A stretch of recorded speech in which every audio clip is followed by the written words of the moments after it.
What's going on, everybody? Back with another video. As you can see, we have a knife in front of us, and today I'm going to be talking about the SOG Vulcan Tanto. Very interesting knife. I acquired this maybe about a month ago from the SOG winter sale. So I thought I'd show it off and show you guys a little bit about it. Alright, so let's go move on to the size comparisons, and we'll see how it stacks up against other popular knives. Okay, here we are at the size comparison chart. What I'm going to do is I'm going to position the SOG Vulcan Tanto in between the full-size Griptilian and the mini grip down here, and you guys can just kind of look down the sides here and pause the video and see how it stacks up to other popular knives. Go ahead and move the chart down a little bit here, and I'm going to go ahead, and put the knife. I'm going to cover the Ladybug because obviously the knife is going to be a lot larger than the Ladybug, and you guys can just look down and see how it compares to some popular Spydercos and Kershaws and so on and so forth on this side.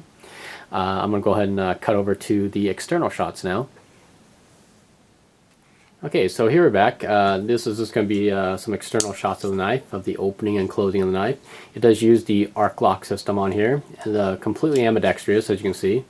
Now the knife does require a little bit of wrist flick, as you can see. It doesn't really want to, really want to open up on the just a basic flip. Again, fully ambidextrous, and very nice knife. Actually, feels very good in the hand, except for one problem. At least this is in my opinion, is the fact that the Zytel handles does make it feel kind of. I wouldn't want to say the word cheap, but it just doesn't have that desirable G10 feel, or any of the other higher quality grade materials. But other than that, it's a great feeling knife. I do wish that this choil isn't so large, and I'll be showing you guys that in the macro shots here. But because you can see, obviously your one finger is going to fill up more than just that, or not going to fill up the entire choil here. So I mean, it's kind of nice because you can hold it back here, or you can go hold it a little bit further. But I don't know, this just seems kind of weird to have such a huge cutout down here. So now either reverse or the forward grip is very nice. Flat butt end of the knife. You can put your thumb right over it, get better purchase for stabbing or downward stabbing motions, I guess. But it does have thumb studs here. So if you feel like you want to use the thumb studs instead of the flippers, they're still ambidextrous right there. I will say the thumb studs are rather slippery, so I would prefer just to use the flipper. The flipper does have a lot of jimping on there, which I'll be showing you guys in the macro shots here shortly. It has the reversible pocket clip that goes left and right, bayonet style, so it's an ultra low ride carry here.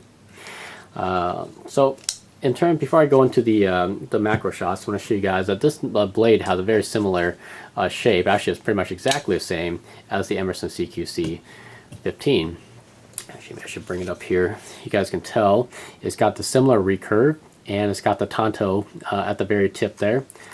Here. So there's a Tanto, and then of course they both have this nice slight recurve on here. So very formidable blades here, I have to say. And of course the Tanto makes the tip a lot stronger because it allows more material to go toward the edge. But in SOG's case, they actually pulled out a swedge here on both sides, whereas on the Emersons they did not pull out any grinds on either side, so it's just thick all the way down. But either way, still a very strong knife. So let me go ahead and get into the macro shots here. Okay, so let's go ahead and jump in close for some macros of this knife here. So first off, let's start off with the scales here. So this would be the Zytel handles. You can tell it has a very nice texture to them. And again, while they're very grippy, it just doesn't feel very, very high quality because of the Zytel, Zytel plasticky kind of feel to it. But still good grip nonetheless. You can kind of see, let's see how close I can get it to the camera here. You can kind of see the ridges here, and it's actually rather sharply cut, so it's kind of nice. And here's a big close-up of the arc locks. You can tell it is, whoops, let me open the knife first. Tell it is ambidextrous here. You see the mechanism there working. All right. Here's that jimping up here on the back of the thumb ramp. Very nice. Actually, it's pretty hard cut. Looks like they milled out 3 little openings here just for design purposes only, I'm assuming. And if I close the knife, you can see the bit of jimping on the back of the flipper. So it's good for flipping the knife open. On the blade, it does have the SOG logo on this side. And on the side it says Vulcan VG10 Samurai Steel, Seki, Japan. Here's the opposite side.